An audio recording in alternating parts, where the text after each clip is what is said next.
la acción constitucional promovido por César Evelio Recinos Díaz contra el Juzgado Noveno de Trabajo y Previsión Social del Departamento de Guatemala. La señora secretaria adjunta de esta Corte dará lectura a la parte conducente de las consideraciones y a la parte resolutiva del fallo apelado y efectuará las advertencias reglamentarias de la presente audiencia. Gracias, señor presidente. Es acto reclamado en el presente caso la resolución de 4 de julio de 2018, mediante la cual el Juzgado Noveno de Trabajo y Previsión Social decidió no admitir a trámite un recurso de nulidad que César Evelio Recinos Díaz interpuso contra el acto de notificación que le fue efectuado dentro del juicio ordinario laboral que Esmeralda Yanira Aragón Mazariegos promovió en su contra. La Sala Quinta de la Corte de Apelaciones de Trabajo y Previsión Social, constituida en Tribunal de Amparo, efectuó las siguientes consideraciones. Del análisis de las constancias procesales, de los medios de prueba y de los agravios expuestos por el postulante, se considera que el juez noveno de Trabajo y Previsión Social actuó dentro de las facultades que las leyes le otorgan. Ello en razón de que el postulante de la acción constitucional debió demostrar fehacientemente que al momento de dictar la resolución que se señala como acto reclamado, se inobservaron o violaron derechos fundamentales tutelados por la Constitución Política de la República, causándole un agravio. No obstante, en el presente caso, el postulante no demostró las violaciones a los derechos fundamentales denunciados como violados y solo hace mención a cuestiones fácticas, indicando que dejaron la cédula de notificación en un lugar distinto a su residencia sin probar sus aseveraciones con algún medio de convicción que compruebe que las mismas son ciertas, y en este caso no probó la violación a los derechos fundamentales que denuncia como violados. En base a lo expuesto, este tribunal, luego del análisis pertinente, establece que en el presente caso no existe violación a las garantías constitucionales denunciadas por el interponente, toda vez que la autoridad impugnada, al dictar la resolución que se denuncia como lesiva de los derechos invocados, actuó en observancia a lo dispuesto por la ley, ajustándose a derecho, y siendo que no se puede considerar como violación los derechos fundamentales al hecho que lo resuelto sea contrario a los intereses del solicitante, es clara la inexistencia del acto de autoridad que lleve implícito una amenaza, restricción o agravio de los derechos que la Constitución y demás leyes garantizan, que debe ser reparado por esta vía, razón por la cual el amparo deviene improcedente y así debe resolverse. Con base en esas consideraciones declaró: 1. Deniega por improcedente el amparo solicitado por César Evelio Recinos Díaz en contra del juez noveno de Trabajo y Previsión Social. 2. No hay condena en costas. 3. Se impone multa de 1,000 quetzales al abogado auxiliante.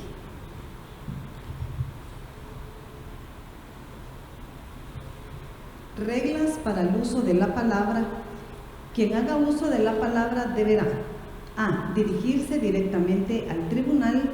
B. Expresar sus alegaciones en forma oral conforme el objeto de la vista pública previsto en el artículo 58 de estas disposiciones reglamentarias y sin dar lectura a documentos, salvo que cuente para ello con autorización previa del presidente de la Corte de Constitucionalidad. C. Concretarse el asunto planteado. D. Ser breve, conciso y preciso en su exposición. E. No proferir expresiones irrespetuosas o abusivas a las partes o a los miembros del tribunal. Las partes, sus abogados o el público no podrán interrumpir las intervenciones de las demás partes. Quien ya haya intervenido no puede pedir de nuevo el uso de la palabra.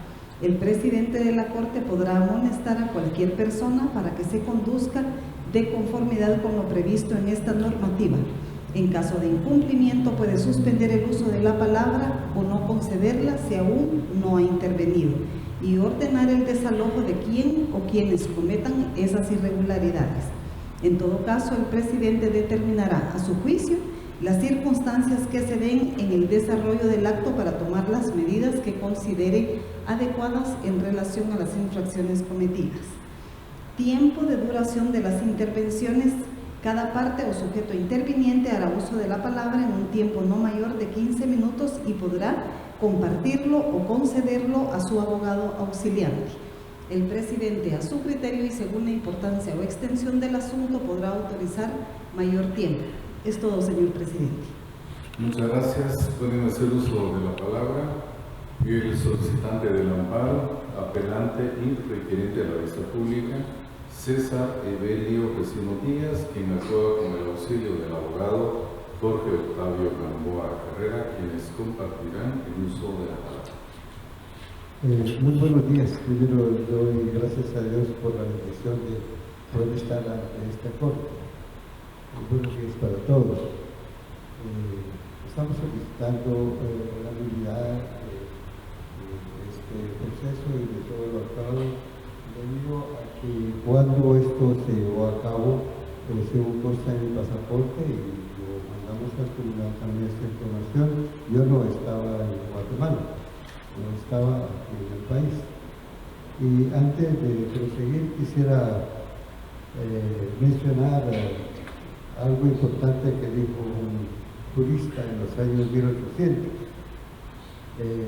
El que sentencia una causa sin oír la parte opuesta, aunque sentencie lo justo, es injusta la sentencia. También agrego lo siguiente. Ellos presentaron como una prueba una fotocopia de una patente de comercio con una dirección distinta al lugar donde ella trabajaba. El siguiente, que como prueba ellos presentaron unos cuadernillos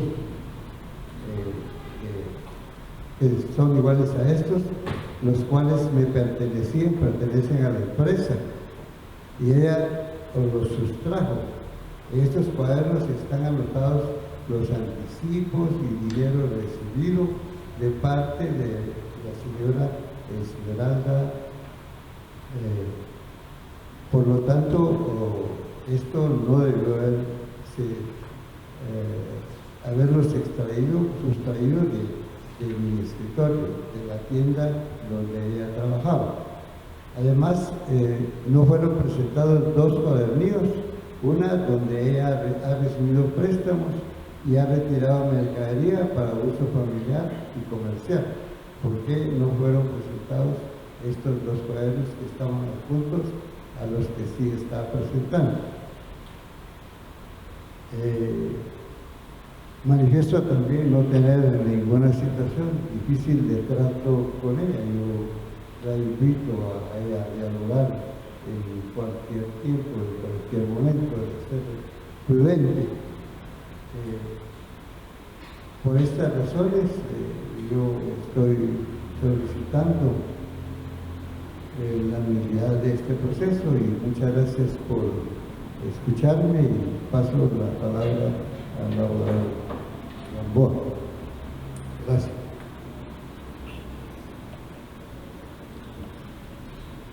Muy buen día, honorable pleno. Como un acto culmen de naturaleza procesal, es para todo abogado litigante de mucho importante encontrarnos acá.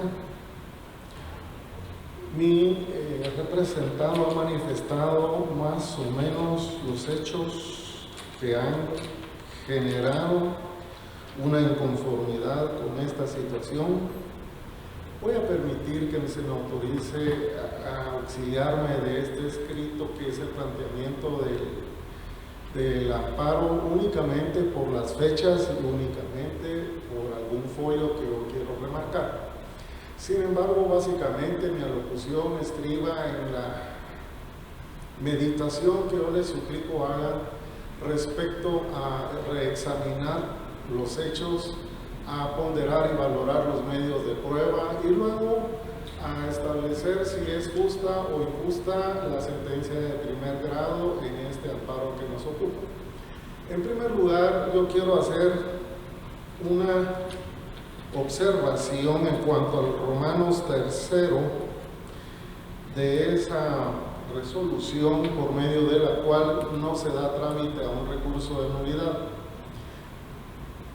Antes de eso quisiera hacer la reflexión de que previo a iniciar una demanda hay requisitos y prerequisitos procesales que cumplir por las partes, a lo mismo que hay unos ordenamientos para que las resoluciones sean válidas. En consecuencia, creo que como la persona que demanda fue asistida de una profesional del derecho, debieron de tomar el cuidado de lo siguiente. En primer lugar, promover su demanda contra la persona indicada, ya que lo señalan como una empresa. Y hubo que aclararles que la empresa es una propiedad, por tanto que es de una persona, es un bien, y en consecuencia tuvieron que rectificar dicho extremo. No obstante, el tribunal APOR, que se posiciona en cierta forma en la persona que aquí voy a referirme como que faltó a la ética por los motivos que adelante expondré, en el acta de la vista pública que se celebró ante los oficios de ese alto tribunal, el quinto, que es el juzgado APOR, se estableció que mi patrocinado comparecía en representación de una sociedad anónima, y a mí se me mencionó con un nombre totalmente distinto, de apellido Bosque. Entonces, o son errores o es mala fe. Cabe dilucidarlo en lo que corresponde establecer. Pero regreso a los hechos. La persona que promovió esta demanda lo hizo fuera de tiempo, porque no es posible que se genere una solicitud de que no prescriba sus 30 días para comparecer ante un órgano jurisdiccional si más o menos le llevó 3 meses. ¿Por qué? Porque la litis no está planteada, no está notificada hasta el momento en que se le entrega a las manos de la persona que se está demandando, es decir, que se guarda por el tribunal o por el juzgado el cuidado de que sea personalmente. En este caso ya manifestó don César Evelio Recinos Díaz que él no se encontraba en la República de Guatemala y que se entregó la cédula en un lugar en donde las personas conocieron ocasionalmente, porque ahí se celebró y se dio en alquiler a favor de él. Él fue simplemente un arrendatario para que se hiciera el convivio navideño de ese año. Pero yo quiero hacer ver algo que considero importante. Esa resolución dice, Romanos 3, en cuanto a lo solicitado, no ha lugar por improcedente, toda vez que el demandado indica que la dirección en la que se le fue notificada la resolución de trámite le es alquilada para eventos de trabajo. Además, que en la fecha que hace referencia, en que se encontraba fuera del país, no corresponde a la fecha de celebración de la audiencia. De ese trozo inscrito se colige, señores magistrados, que el Tribunal Noveno de Instancia o Noveno de Trabajo y Previsión Social, a mi juicio, comete una falta, y es que si iba a declarar elimine litis esa nulidad como recurso, no tenía por qué entrar a argumentar algo que le hubiera correspondido a la parte, es decir, lo que le correspondía era dar audiencia a la otra parte, que en este caso era la parte empleada y actora, y en ese caso ya conforme a sus argumentos tomar en consideración si se siente convencido quien resuelve de los argumentos de la parte empleada. Pero en este caso no lo hizo así. Así que cabe señalar que esa nulidad fue apelada. Se nos denegó el recurso de apelación y uno se pregunta, bueno, si hay algo que se pueda resolver, que se nos pueda confirmar que estamos equivocados, es un derecho de audiencia, un derecho al contradictorio, un derecho a revisar la prueba que se está produciendo, de poder tener esa oportunidad. Realmente los amparos han progresado innumerablemente porque no se respeta ese acto procesal que conlleva una obligación del tribunal a notificar a la parte, que es un acto de comunicación, para que la parte pueda prepararse para el proceso del que se trate, conseguir sus medios de prueba, ofrecerlos y acudir, en este caso por ser laboral, a la audiencia que corresponda.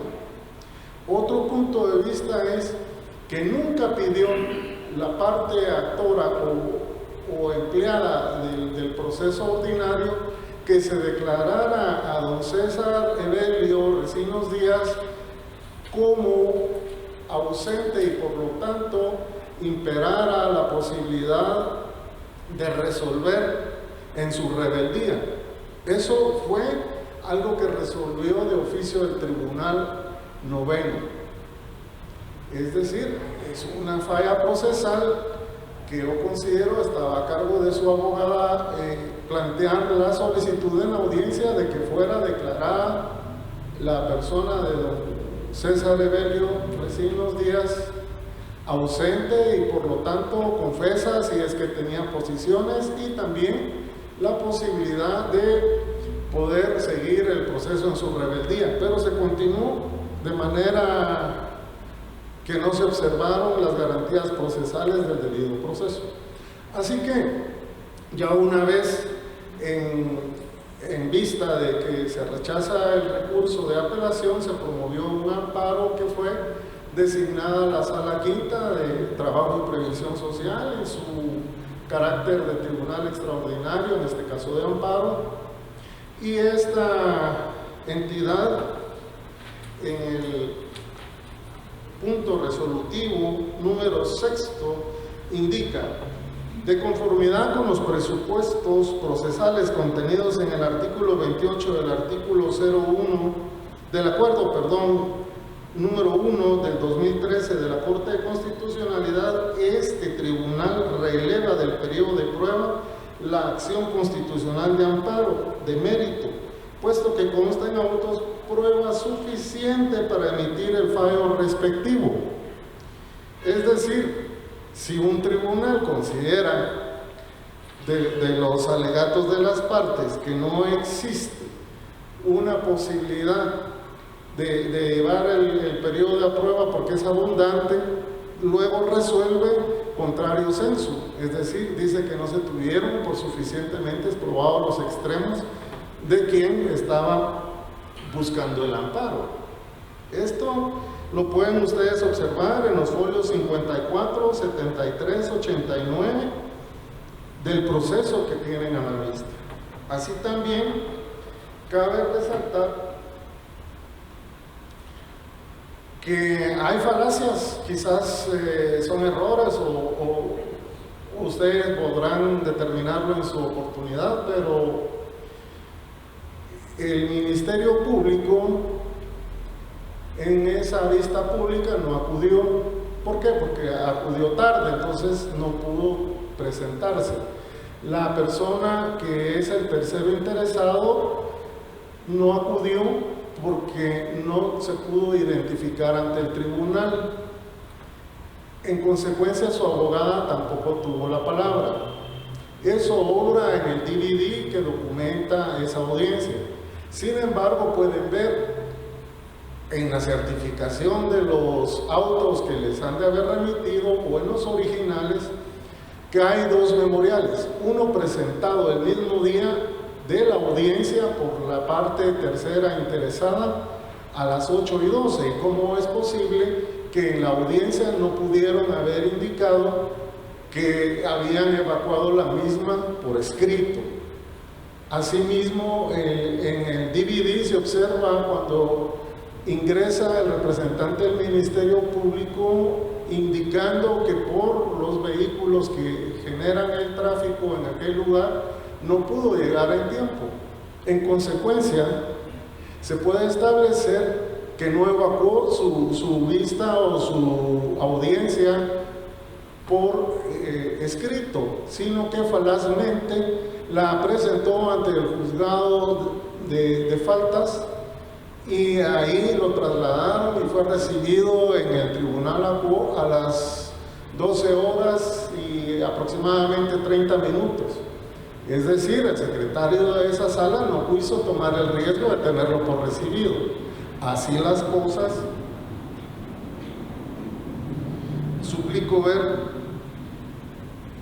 en el folio 22 y folio 29 lo que relacionó mi cliente al pasaporte y lo que relacionó a la patente de comercio. Y por último, no me queda más que agradecer su atención y pedir que sea reexaminada la sentencia de primer grado y en consecuencia se otorgue este recurso de apelación que conlleva en sí una segunda instancia y por lo tanto con lugar el amparo en su sentencia definitiva, y de esa manera se rectifique todo este corolario de errores procesales que han suscitado y que no hubieran obligado a esta parte a comparecer ante tan alto y ocupado tribunal. Pero en consecuencia solicitamos que se revoque esa sentencia de primer grado y se nos otorgue el derecho a una audiencia donde se observe el debido proceso. Muchas gracias y buen día a todas las partes. Gracias. Gracias, abogado. Pidiendo uso de la palabra Esmeralda Yanira Aragón Mazaríos, quien actúa con el auxilio de la abogada Lilian Claudia Giovanna Andrade Escobar. Muchas gracias, honorable tribunal. Para Esmeralda Yanira, el estar acá presente bajo nuestra audiencia, lo hacemos con el objetivo de evidenciar que la parte actora del amparo menciona una serie de circunstancias fácticas las cuales no pudo probar ni dentro del proceso ordinario laboral ni dentro del transcurso del amparo. Hechos fácticos que esta Corte ya ha evidenciado en criterios jurisprudenciales con el cual ha establecido que deben ser probados todos esos hechos. Al carecer de esos fundamentos y de esas probatorias, únicamente nos concretamos a solicitar que se niegue el amparo solicitado porque la circunstancia que lo está trayendo es con el objeto de una revisión, la cual no constituye una tercera instancia. Solicitamos que se declare sin lugar el amparo solicitado y se confirme el de primer grado. Únicamente. Muchas gracias. Gracias, abogada. Ministerio Público, Fiscalía de Asuntos Constitucionales, Amparos y Exhibición Personal. Por medio del auxiliar fiscal, abogado César Augusto Corado González, quien actúa con su respecto. Esta representación, luego del análisis correspondiente, llega a la conclusión que dentro del estamento constitucional es claro que corresponde a la parte interesada demostrar la existencia del agravio.